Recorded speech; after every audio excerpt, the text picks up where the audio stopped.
All right, we are back from our bye week, refreshed, ready to rock and roll. Looking back at week 9 of the NFL season, looking ahead to week 10, which is rivalry week Dun, dun, dun. 2.0. Was ours, did we brand the thing we did as a rivalry week? The war game.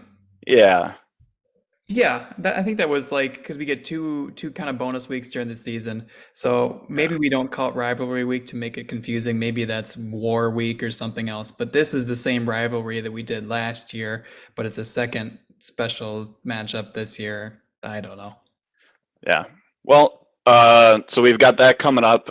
For those of you that I would assume have seen Libby's email, the matchups are for the second year in a row: Wes versus Kranz, Tim versus me, Sam versus Drew, Lucas versus Ross, Tom, Stefan, Libby, and Seth.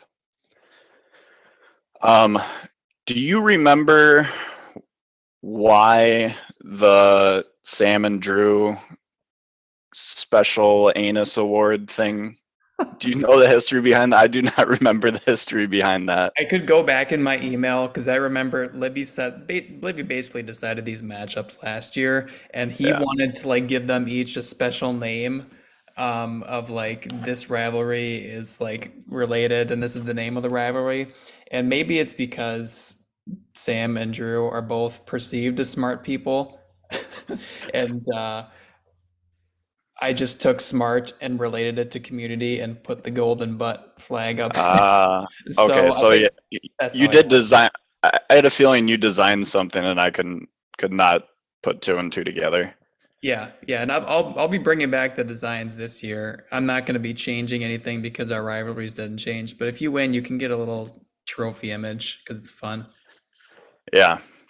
So looking back at week 9, it was one of the few weeks where I've actually watched more than just the Packer game, which we don't even have to talk about that. We'll because I mentioned it, we'll fill it in. Congratulations, Libby, you were top scorer in fantasy, and not only that, the Lions beat the Packers, and the Packers look terrible. So a double win. I hope that you feel a little bit better about the Lions than your fantasy team, because the Lions are a real team. I don't blame you But for not wanting to watch the Packers because they're pretty bad to watch. So when they're that bad, you kind of have to watch other games to cleanse your palate. yeah, and I was at mom and dad's house, and they have red zone, so I was able to just have red zone on the entire time. Always a boost. Actually, I think it was free red zone on YouTube TV last week too. So I think anyone could have done that, but yeah, red zone definitely switched back and forth between that and the terrible Packer game. But it was nice to be able to see some of the other games. So in week 8, Libby had a letter out, and week 8 he said was the highest average points per team. It was our highest scoring week. I did not do the math because I do math for work basically the entire day, so I don't want to do math for fantasy football. But just eyeball test, I'm going to say that this week was really high too. Yeah, Had a number of teams over 130. I lost with 130 points. So there I were think we might have inched over what week 8 was. the closest matchup was Lucas beating Seth by maybe 6 points, but there were a lot of lopsided matchups. Stefan 57 points, Tom 80 points, me 70 points, but then there's 140, 150, 130, 160, or yeah, close to 160 for Libby. It just all the scoring in the NFL happened again. Exactly. And it didn't seem like teams were as affected. Well, teams that won in our league weren't as affected by buys, kind of bringing their point totals down a little bit. Everyone basically had their best players have really good games, uh, especially Joe Mixon, who I would put forward as the MVP automatically, just because when you score over 50 points in fantasy, I think you get MVP. Call it the LaDainian Tomlinson Award because I think he still has the record for most fantasy points. But yeah, I think he was 5 touchdowns, was it? And he wanted 6, but I mean, 53 points. Joe Mixon outscored or just barely got to Stefan's total. So Drew was Yeah, playing Stefan, and Joe Mixon could have just barely beaten Stefan's entire team. yeah. You could have had Joe Mixon and one other decent player, and you could have beaten Stefan's team. And I'm not picking on you, Stefan. You just had the lowest score. So Yeah, whoever would have had the lowest score, I would have said that right. about them. And that makes, I mean, that if you talk about most valuable player, if your player can basically beat an entire opponent for you, I think that wins you that award. Another wonderful thing happened because of this week, and that is that I am finally in my comfort zone again in the top 4 points against. The balance is being shifted. I finally made it. I'm over the 1,000 threshold, which there's 5 teams that have had over 1,000 points scored on them. So I'm back there, baby. You're back. It's a great spot. You're back, but Drew's still holding down the top spot for most points against. He's had that for a while, so just a tough luck season for Drew. Doesn't have a halfback team. I looked back at some of the schedules and looked at some of his scores and stuff like that, and it is just brutal. So I think going into our talk about week 10, I'll throw Justin Fields as a secondary MVP. Really helped Sam out in securing that win. Yeah, I call him the comeback player of the year award because I think he was dump city maybe by week 3, and he's come back and actually he's the 7th ranked quarterback now. So yeah, comeback player of the year, Justin Fields. The cardiac kid. So I think obviously Libby and Seth has to be the matchup of the week. I think let's see here. I think Libby is favored by a decent amount based on projections. I will have Actually, that Seth's favored. I'm looking at it right now. Seth's projected for 119.5. Libby's at 118.8, so it's actually dead even. Oh yeah, yep. And I think what's nice is that Libby and Seth is basically as far as personality wise, that's not a rivalry at all. But it's nice that it is an actual rivalry this week and that their teams are both the top ones. Yeah, and we'll get to that, but they're definitely 2 of the stronger teams. I mean, Libby's far and away the best team. It's not even. He's won 8 straight games. He lost week 1 and has won every week since. I mean, a number of really good matchups. So even just saying that, I mean, it's just cool because they're basically 1 and 2.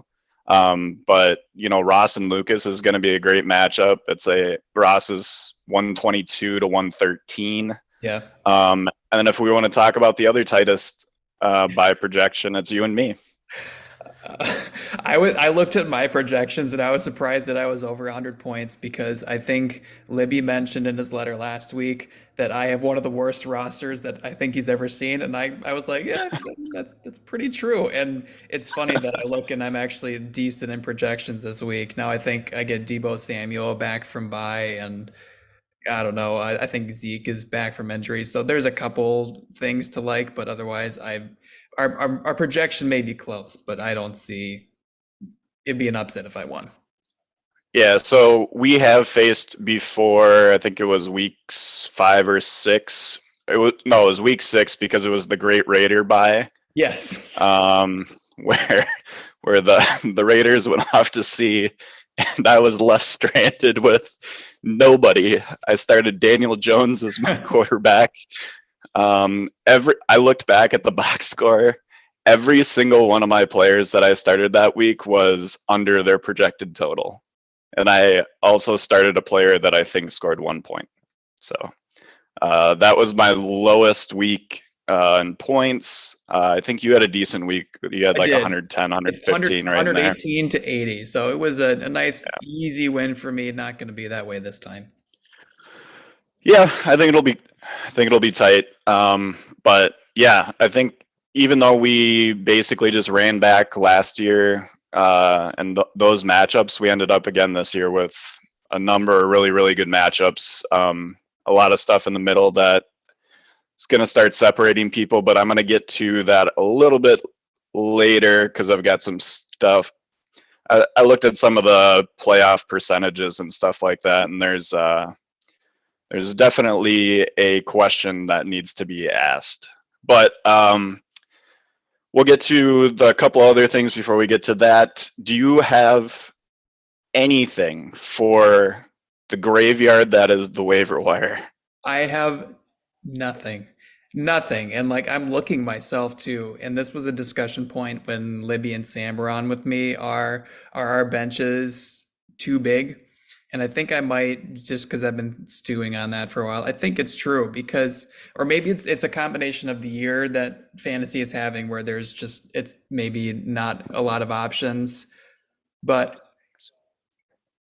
It's two things. it's So first off, it's the extra wide receiver slot. That 100% has depleted, those wide receivers you could pick up and like they're probably going to get 8 points or something like that because we were able to draft and now you can start, reliably 3 wide receivers all the time instead of having the set 2 and then the flex. No, you could start 4 wide receivers now, can't you? You can. Yeah, so 4 wide receivers. So that takes a bunch of the kind of plug and play wide receivers out of the mix.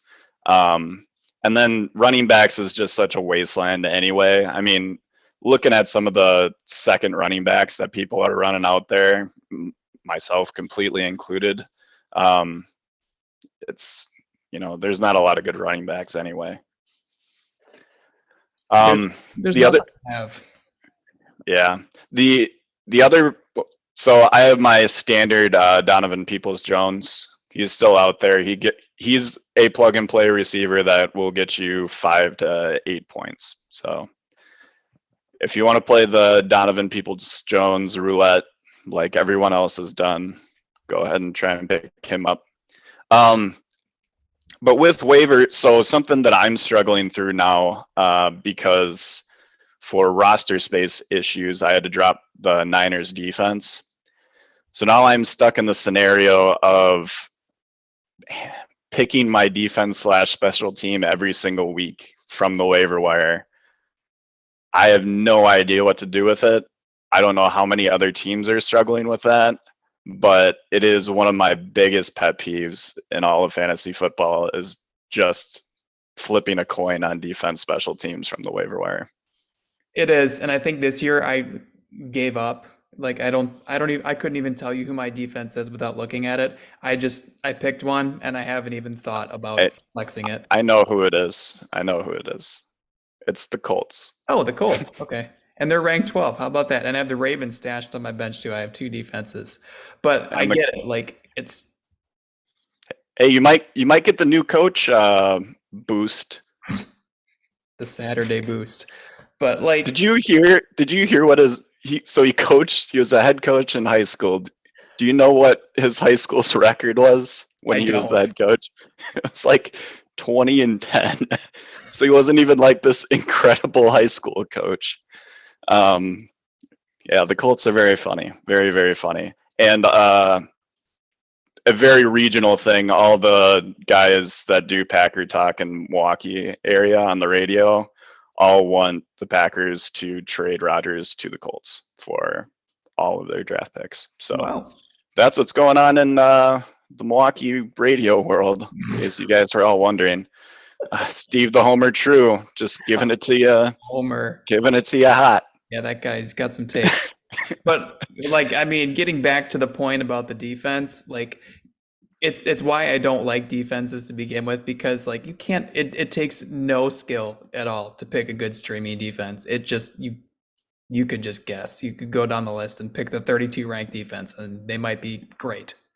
Yeah, I mean, so I'm looking at the rosters right now. I'll just do the top 3 teams. So Libby's team, Lucas's team, and Seth's team. Libby starts the Dolphins. Lucas starts the Chiefs, and Seth starts the Vikings. So it's like, I mean, the Chiefs might give up 30 points every single game. Like, the Dolphins just gave up all those yards to Fields. So, even even the top teams in our league don't have especially good special teams and defenses. Because the projections are a joke. Because a defense could score, like on average, a defense is going to score you 5 points. But then how do you project a defense scoring a touchdown on a interception or fumble recovery? Like you just can't project that, and then you'll get like a 30-point showing, and it just completely messes up the balance, in my opinion. Yeah, it's really tough. I find it even more frustrating than like field goal kickers. Like kickers, I'm fine with just rotating them out and stuff like that, but defense special teams is really, really frustrating because you can either basically, roll snake eyes or whatever you want to call it and grab some gem off of the waiver wire, but you could just as well get like a 1 point or, hopefully not a negative, but you could just get really, really knocked down there. Trending up teams. I have Sam. Yep. Easy pick. So he, I think, has won his last three weeks. He's kind of charging. Fields, I think, is going to be really good the rest of the year. I have a little game for us to play before we get into our power rankings at the end. That will potentially include Fields, but I think that's a humongous addition, and it's one of those middle of the year acquisitions. I think he's had him on his bench the entire year, but we'll call it an acquisition where some guy just rockets out of nowhere to become the best player in fantasy football for the last half of the year. He did add him from waivers for $26, November 3rd, actually. So he hasn't had him for a while. He was originally drafted by Stefan. But $26 for a top 10 quarterback now is a good bargain and a good way to use your free agency money. Yeah, and I think I haven't looked at it for a couple of days, but I think a lot of people still have a decent amount of free agent budget left because nobody's come in. Trending down, I have Stefan. We've had him in our top 8 for a while now, and I think he's probably going to be out of it this week. He's in the basement with the other 3 of us. Sorry, Stefan. Yeah, as we brought up to him, the most fascinating team of all time, rankings all over the place, and I think he's settling into one of the lower spots now. Hate to see it. All right, so the big question that I have before getting into anything else is, are the playoffs already set for our league? Are the top 8 teams, is there any way that they could drop out?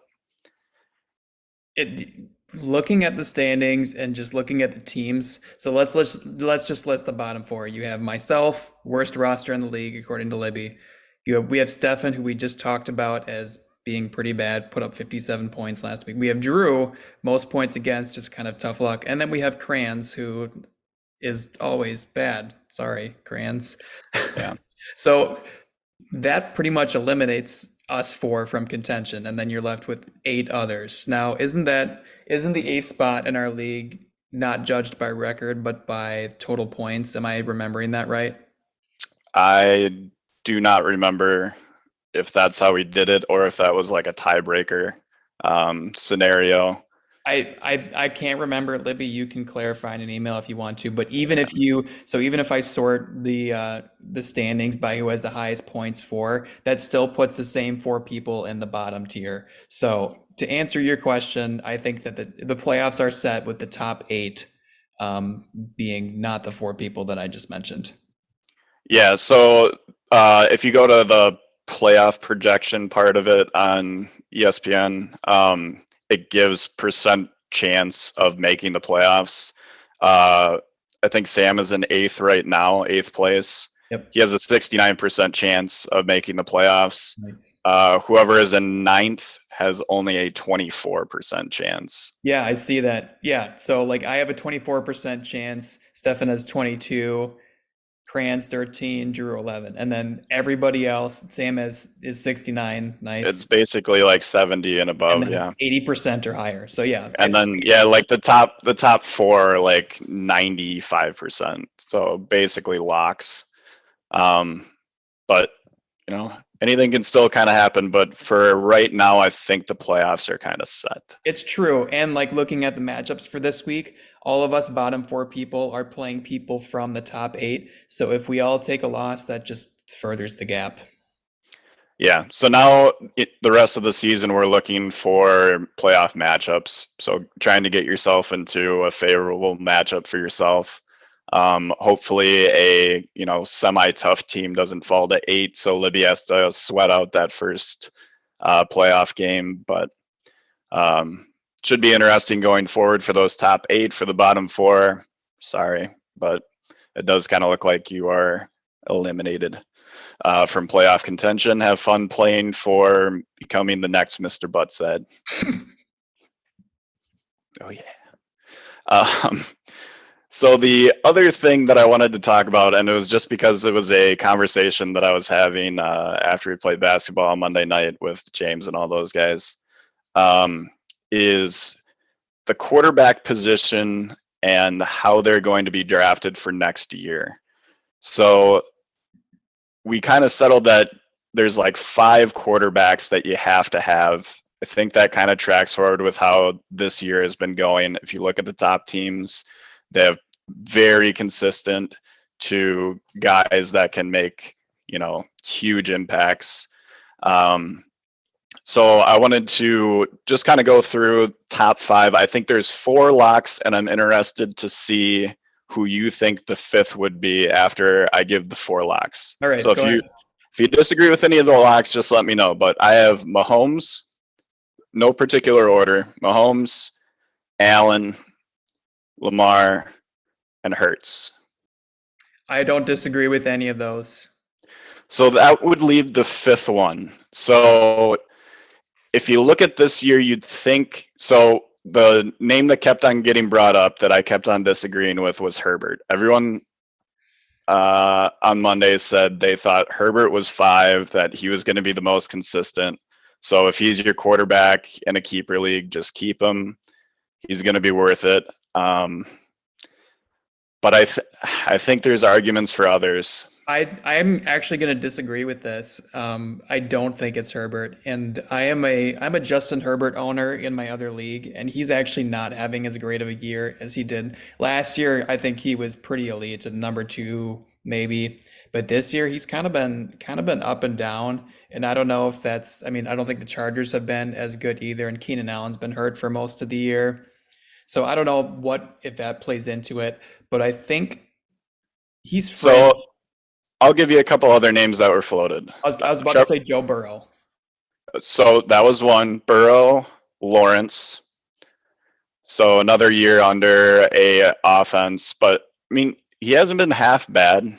Like he's had some decent games. He's a quarterback that can score over 20 points. I kept on pushing Fields as a top 5 quarterback for next year. I don't know if people definitely didn't agree with me on Monday, but I think by the end of the year, I think he'll be a top 5 guy that you're willing to put, 15 to 20 of your dollars down to get him in the auction. They finally unlocked something with him, and I think it was just as simple as, hey, Justin, like maybe run the ball a bit. Yeah. Like, that was all that he needed to do, was become a running threat to open up some of the passing game. So there's merit to that. I'm still going to stick to Joe Burrow, though. I think that Joe Burrow is that 5th quarterback. You look at his stat line from this year, and it's pretty incredible. And he's number 3 ranked right now. I think he just gives you that consistent, like 20 points average a week that you want from one of those consistent top quarterbacks. Yeah, I think Burrow is probably the right answer. I still, for some reason, when I hear Joe Burrow, I don't hear spent $20 on Joe Burrow in my head, but the other four I could. Like, I mean, I drafted him for $1 this year and then traded him yeah. away when I shouldn't have. So that's fair. How about Trey Lance? How much would you pay for Trey Lance? Not $15. Maybe I can get him for a steal next year, and I'll be a solid backup. I think he'll be available.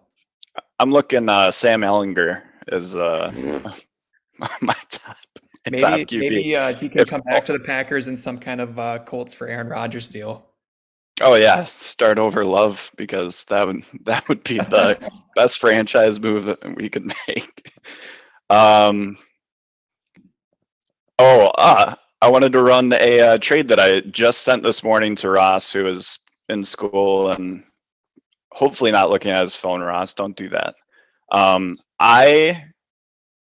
So he has Jeff Wilson Jr., Miami Dolphins new running back, who is now destroying Ricky Mostert's value, basically. I offered Mostert for Thielen. So give Ross the handcuff, and he doesn't even really need to start Thielen. I don't even know if he does start him ever. And would you start Thielen? I would flex him. Yeah, he'd be my flex.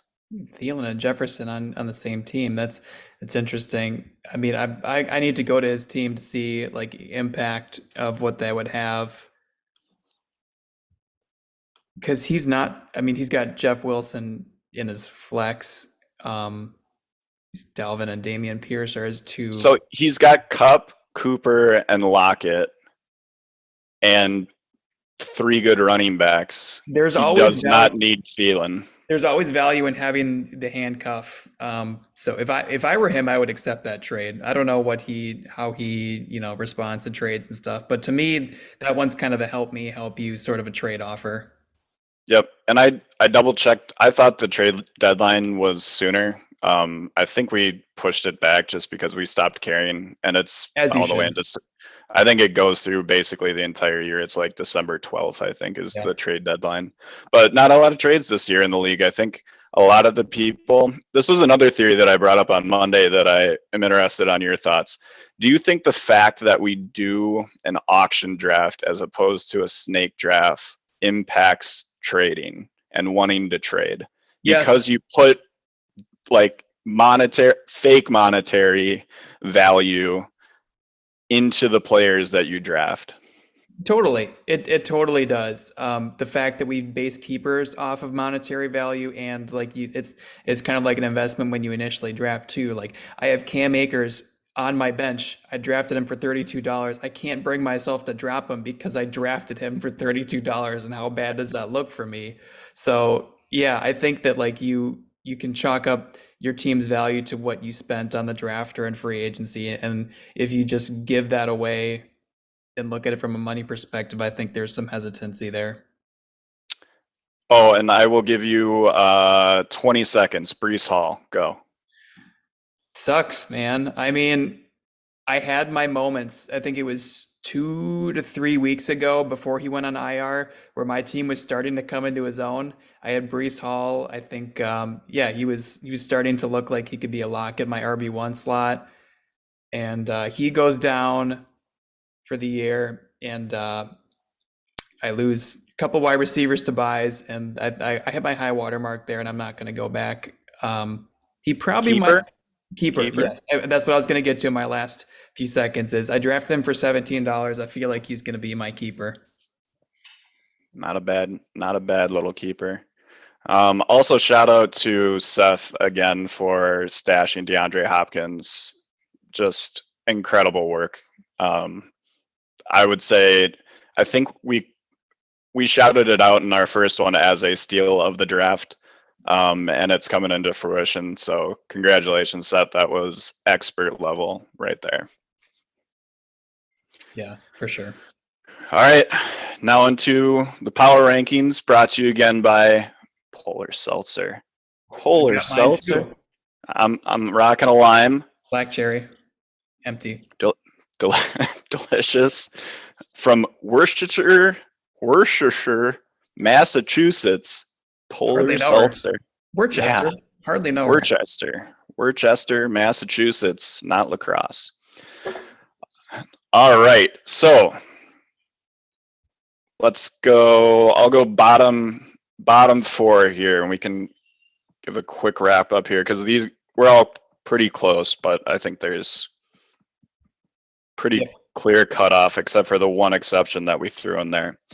So at 8 we have Tom, 7 me, 6 Wes, 5 Ross, and then we snuck Sam into the 4th spot.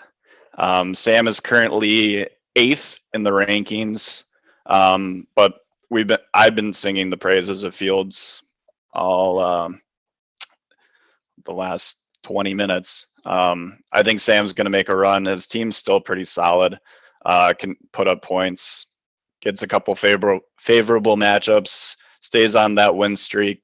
Like we said, he's 3 in a row. I wouldn't be surprised if come playoff time, he's the 4th or 5th in the standings at the end of the year. So I think 4th in the power rankings is only fair. Yeah, he's earned it with a nice comeback. And at this point, his record doesn't matter because we just talked about how the top 8 are basically a lock for a playoff. So record doesn't really matter unless you want to talk what matchup he has. But I think his team could match up with just about anybody else's right now. Yeah, it would not be so. Like if the playoffs started right now, I don't think Libby would be very happy to have to face Sam in a 1-8 matchup. And then for our top 3, we have Lucas, Seth, and then the King, Libby.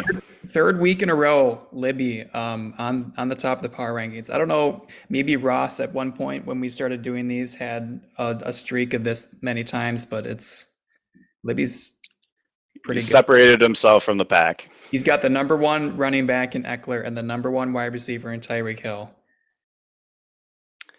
Yep, it's the old wire saying, if you come at the King, you best not miss. And I came with everything that I had, 130 points, and it's just not enough against Libby. He's a powerhouse. Slugfest. Also wasted a fantastic Devonta Adams week that came out of nowhere. Hey, but you're glad he's back. Justin Jefferson and Devontae Adams. Yeah, Jefferson scored for the first time since week 1. What are you doing, Kirk? How about you take some of those chains off and throw the ball to Justin Fields? Honestly, what a loser. I didn't even know we were. Yeah, I mean, would you rather have a loser like Kirk Cousins or a certified now crazy person like Aaron Rodgers as your quarterback? I'll take dorky Kirk with the chains on. Thank you very much. Yeah. As bad as I am at fantasy, there's quite a charmed Viking season that's happening, which is why I'm not too salty about my fantasy team. It's magic. It's magic. That wraps us up. This is like one of the shorter ones we've ever done. We're usually, coming in right at the end. I will end on a sentimental note.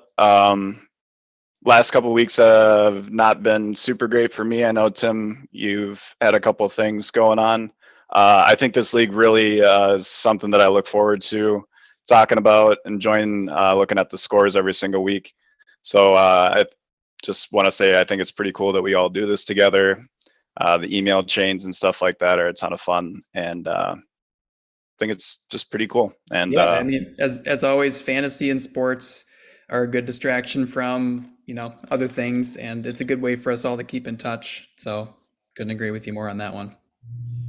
All right, well, because we went sad, let's go happy. Let's give him a big old football. Big old football.